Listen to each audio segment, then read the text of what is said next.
Saúdo a todos com a graça e a paz do Senhor Jesus. Amém? Vamos meditar um pouco na palavra de Deus. Convido a igreja a estar abrindo a palavra de Deus em Lucas, capítulo 21, versículo 29 ao 36.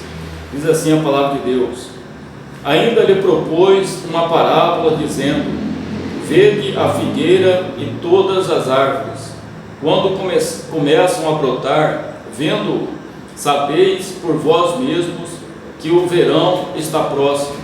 Assim também, quando virdes acontecerem estas coisas, sabei que está próximo o reino de Deus.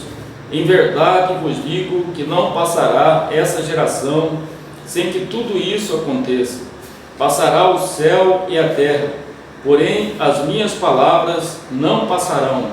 Acautelai-vos por vós mesmos, para que nunca vos suceda que o vosso coração fique sobrecarregado com as consequências da orgia, da embriaguez e das preocupações deste mundo, e para que aquele dia não venha sobre vós repentinamente como um laço, pois há de sobrevir a todos que vivem sobre a face de toda a terra.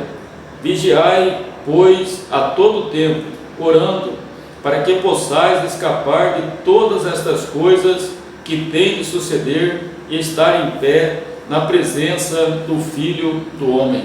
Vamos orar mais uma vez. Peço que Deus fale ao seu coração. Senhor, nosso Deus, nosso Pai, em nome de Jesus, Pai, nós louvamos, nós bendizemos ao Senhor, Pai, nosso Criador, nosso Deus, Deus soberano, Deus justo, Deus santo, Deus Todo-Poderoso, que está no controle, Pai, de todas as coisas, Deus que sustenta, Pai, nossa vida. Pedimos agora, Pai, a iluminação, Pai, do Teu Santo Espírito, dando entendimento, Pai, à Tua igreja, aqueles que vão ouvir essa palavra. Senhor, fale ao coração do Teu povo, Pai, da Tua igreja. Pai, peço pela minha vida que me capacite também, Pai, através do Teu Santo Espírito, me dando sabedoria, Pai, para proclamar a Tua palavra, me dando ousadia, me dando disposição para estar sempre falando conforme a Tua vontade, o Teu querer, Pai. Que eu não venha desviar nem para a direita, nem para a esquerda, mas que eu possa ser fiel, Pai, na Tua palavra, na proclamação, para que o nome do Senhor seja honrado, engrandecido, Pai, glorificado. Nós oramos, confiados em Cristo Jesus. Amém.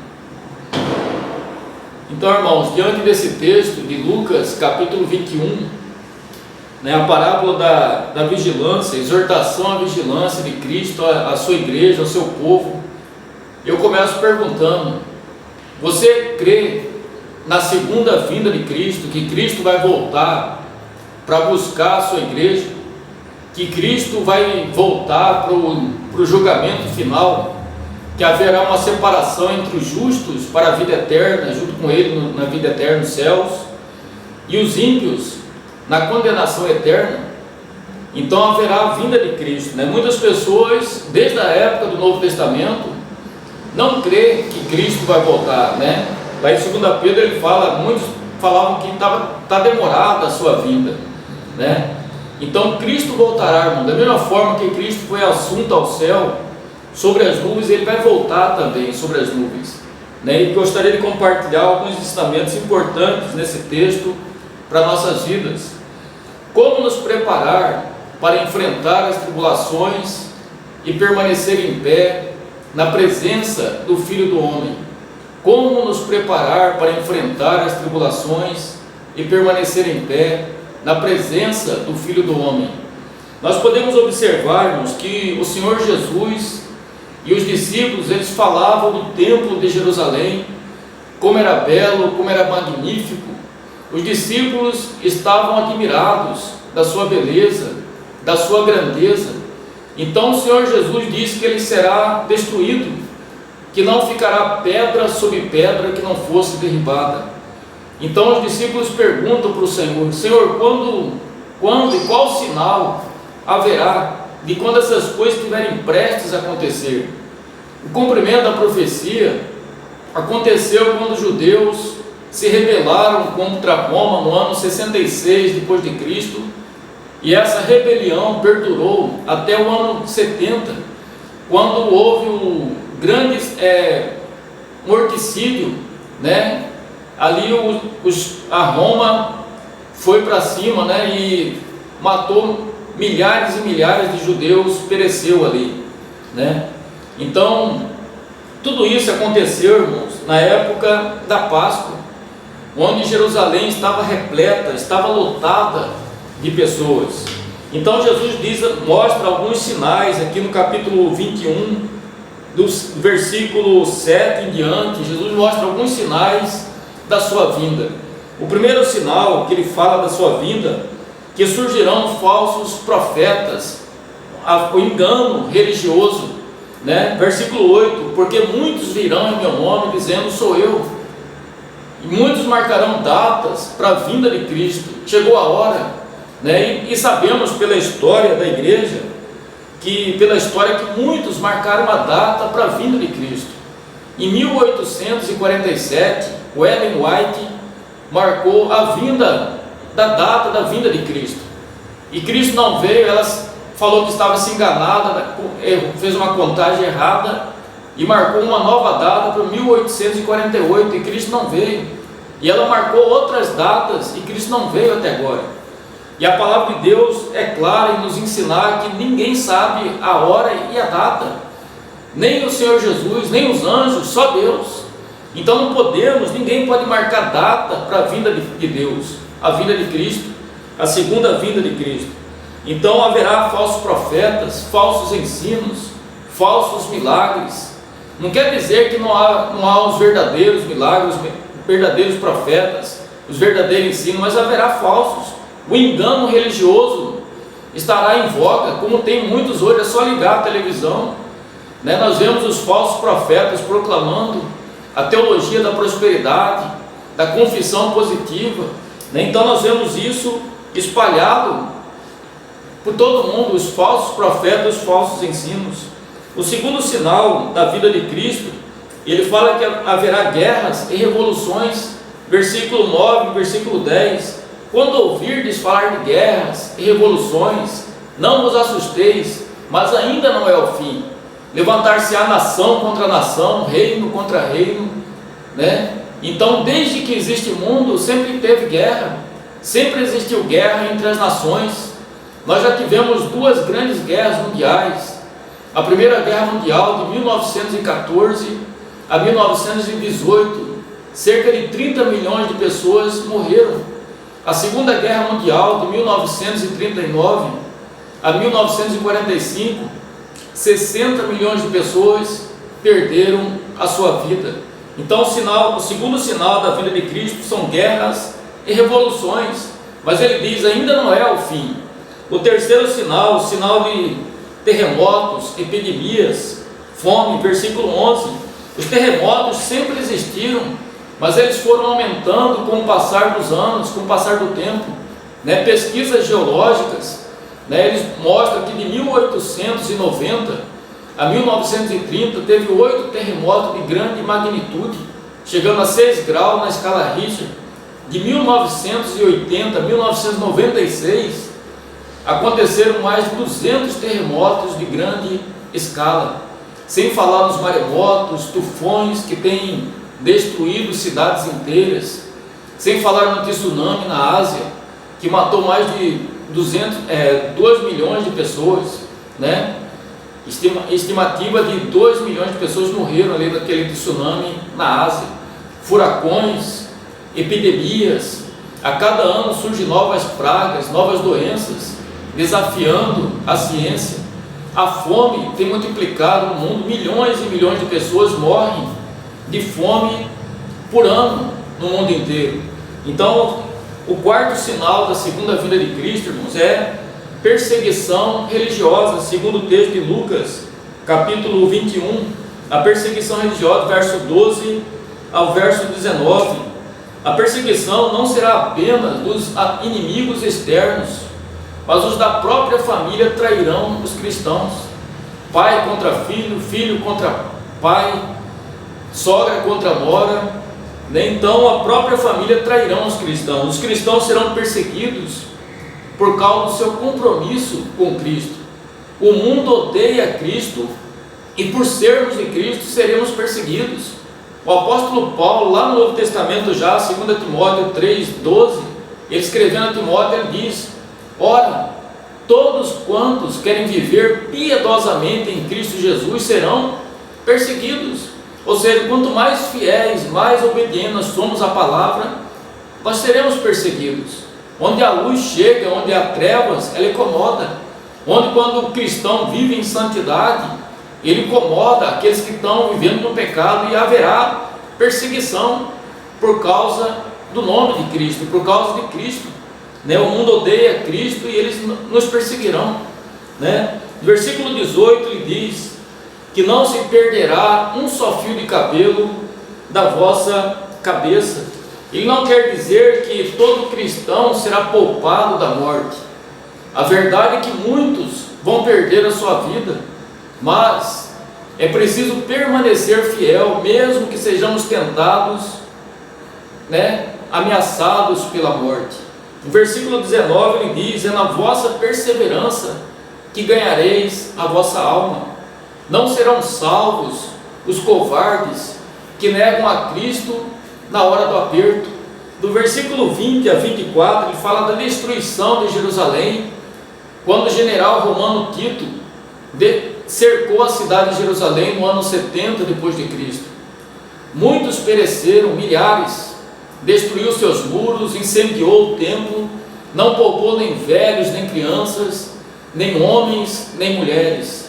O restante que sobreviveu foram levados cativos pelo mundo desde 70 depois de Cristo até 14 de maio de 1948, quando Israel retornou ao seu território como nação. Somente 1 em cada 5 judeus vive em Israel. A sua população se divide em judeus e árabes e vivem em permanente conflito. E a maioria dos judeus que mora em Jerusalém não considera Jesus como seu Senhor e Salvador, não considera Jesus como o Messias esperado, como o Redentor de Israel. No versículo 25 a 28, vemos a descrição da segunda vinda de Cristo, Ele fala: a segunda vinda de Cristo será precedida de grandes convulsões naturais. O sol se escurecerá, os sinais no sol, na lua, nas estrelas. E no capítulo 6 de Apocalipse, verso 12 a 17, vou ler para os irmãos a abertura do 6º selo. Vi grande quando o Cordeiro abriu o 6º selo, e sobreveio grande terremoto. O sol se tornou negro como um saco de crina, a lua toda como sangue, as estrelas do céu caíram da terra como figueira quando abalada por vento forte deixa cair os seus figos verdes, e o céu recolheu-se como um pergaminho quando se enrola. Então todos os montes e ilhas foram movidos do seu lugar, os reis da terra, os grandes, os comandantes, os ricos, os poderosos e todo escravo e todo livre se esconderam nas cavernas e nos penhascos dos montes, e disseram aos montes e aos rochedos: cai sobre nós, escondei-nos da face daquele que se assenta no trono e da ira do Cordeiro, porque chegou o grande dia da ira deles, e quem é que pode suster-se? Aqui em Apocalipse 6, verso 12 a 17, a descrição da abertura do 6º selo, ou seja, as coisas, grandes convulsões naturais, sobrenaturais que vão acontecer precedendo a vinda de Cristo, A descrição do terror do dia do juízo. Haverá um grande terremoto, a terra se erguendo e baixando em rápidas ondas, como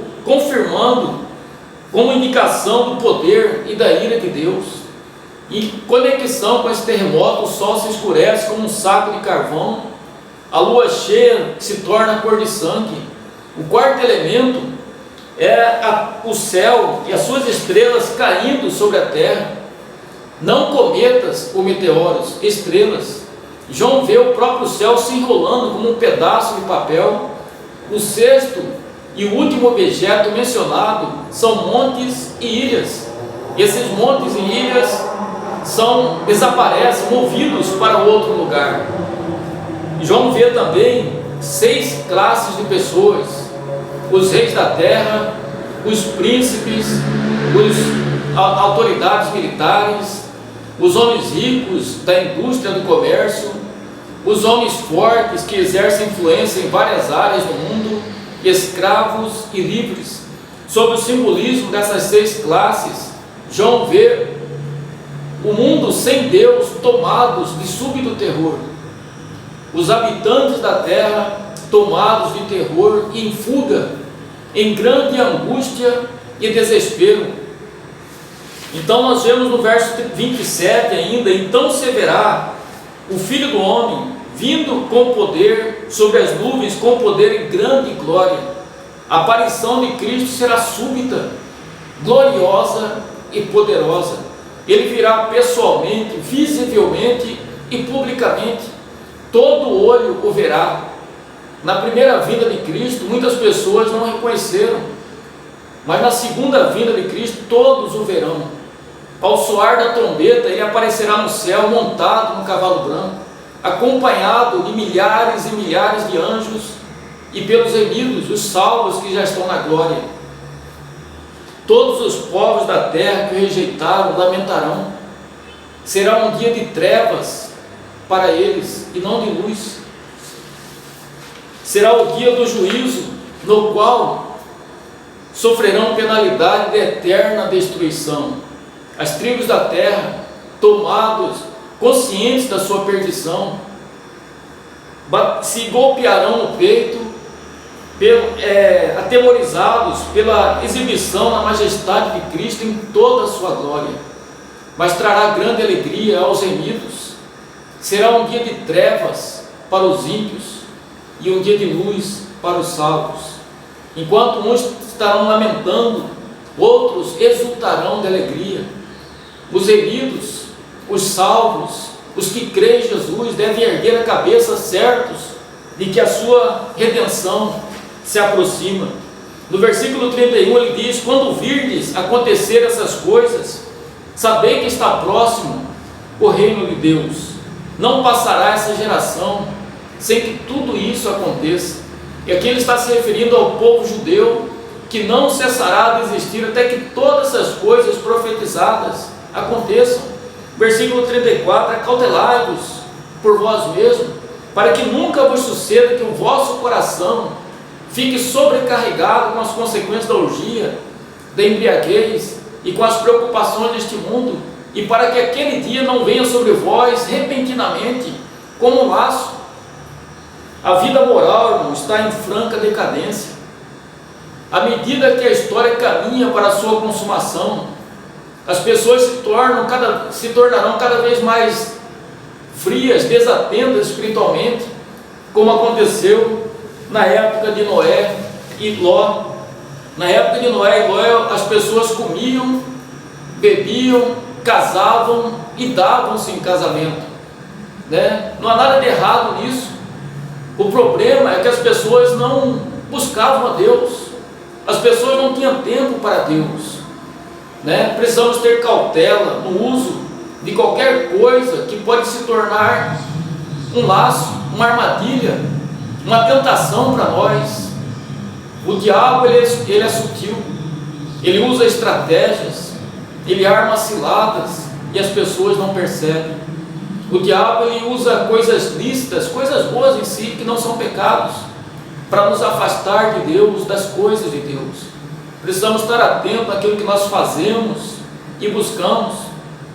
Aquilo que nós temos feito tem me aproximado de Deus ou tem me afastado de Deus, né? Então, por exemplo, relacionamentos, esporte, lazer, trabalho, né? São coisas boas, todas as coisas me são lícitas, mas nem todas convêm. Todas as coisas me são lícitas, mas nem todas edificam. Como que eu tenho conduzido, como que eu tenho sido mordomo de Deus no meu trabalho, no esporte, no lazer, nos relacionamentos, essas coisas têm me aproximado de Deus ou têm me afastado de Deus? Essas coisas têm me atrapalhado eu servir a Deus? Ou eu tenho dado desculpa, pastor, eu não tenho tempo, eu trabalho tanto que eu não tenho tempo para Deus. Pastor, eu trabalho tanto que eu não tenho tempo para ir na igreja. É uma questão de prioridade, é uma questão de escolhas.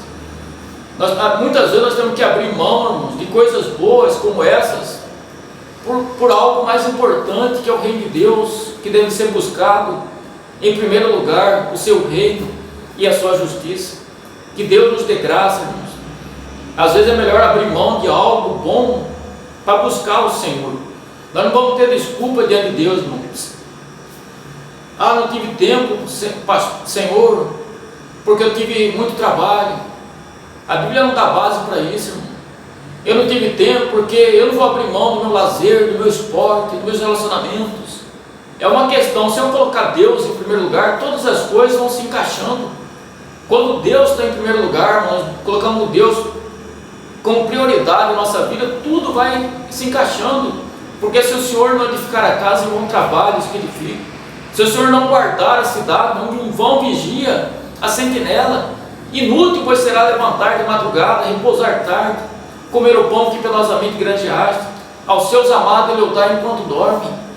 Então coloque ao Senhor em primeiro lugar, irmãos.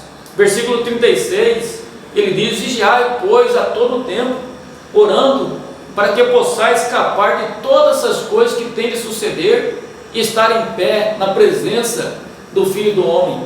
A ordem de Jesus é expressa: vigiai, estejam alertas, estejam acordados, atentos, esperem, vigiem, orem, porque a vinda de Jesus será repentina, irmãos. Sua vida pegará muitos de surpresa. É como laço, é como um ladrão que vem sem avisar. A vinda de Cristo será repentina. Por isso precisamos vigiar, precisamos orar, porque sua vinda será precedida de grande angústia, tribulação, sofrimento, perseguição, ao qual muitos não suportarão, não aguentarão. Então precisamos vigiar, irmãos, orando. Precisamos orar. Orai sem cessar, buscai a presença do Senhor, revestivos do Espírito Santo, para vencermos as tentações da orgia, da embriaguez e das preocupações deste mundo que sufocam a palavra de Deus e fica infrutífera. Por causa das preocupações deste mundo, as pessoas ouvem o Evangelho, mas não compreendem.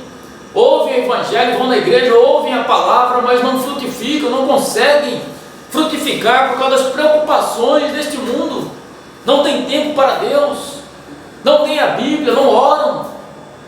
Precisamos estar acordados, irmão, espiritualmente, sempre em oração, sempre orando, para escapar de todas as coisas que hão de vir, tribulação, perseguição, que vão tornar a vida, irmão, de muitos crentes muito difícil por causa da fé. Os cristãos serão perseguidos, odiados de todos por causa de Jesus. Ou você está com Cristo ou você não está.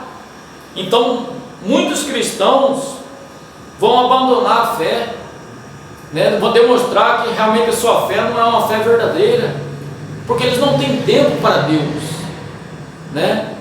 Não buscam a Deus, não têm comunhão com Deus. Nesses dias a perseguição e o ódio serão tão grandes que precisamos ser fortes espiritualmente para podermos estar em pé na presença do Filho do Homem, para suportar todas as aflições e não negar a nossa fé em Cristo Jesus. Você está preparado, irmão, para a grande tribulação? Você está preparado se nós formos ameaçados de morte, né? Você nega a sua fé, você morre. O que você vai fazer? Então se prepare, irmão, orando. Tenha uma vida de oração. Busque a presença do Senhor, né? Busque a presença do Senhor agora que nós estamos na tranquilidade, na calma, nós temos liberdade. Nós podemos andar com a Bíblia, por enquanto, aqui no Brasil. Mas essa tribulação, perseguição vai espalhar para o mundo inteiro. Estejam preparados, estejam vigilantes. Acordem, orem. Na história da igreja, tem muitos santos que viviam uma vida piedosa e se esforçavam na vida de oração. Eles investiam na vida de oração. Muitos acordavam de madrugada, cedo, antes de encontrar com os homens, eles encontravam com Deus em oração, e suportaram grandes tribulações e perseguições, e sem se importar com a morte, guardaram a fé, não negaram a sua fé em Cristo, e muitos suportaram o martírio. Irmão, então precisamos estar firmados no Senhor. Desenvolva a sua intimidade com o Senhor, irmão, na oração, na palavra de Deus. Se prepare, esteja vigilante, que você possa estar em pé na presença do Filho do Homem. Se nós olharmos nos evangelhos, lá em Mateus 26, lá fala que Jesus foi para o Monte das Oliveiras e levou alguns discípulos para orar, perto, já aproximando a sua crucificação. Então Jesus se retirou alguns metros para orar, e ele convidou os discípulos: orem comigo. E quando Jesus orava: Senhor, se for possível, passa de mim esse cálice, mas não seja feita a minha vontade, seja feita a tua vontade. Quando ele voltou para os discípulos, eles estavam dormindo, e por 3 vezes aconteceu a mesma coisa, eles dormiam, E quando Jesus foi crucificado, o que aconteceu? Eles fugiram, eles ficaram acovardados, com medo, eles negaram a fé. Pedro negou a Cristo 3 vezes. Eu não conheço tal homem, eu nunca vi,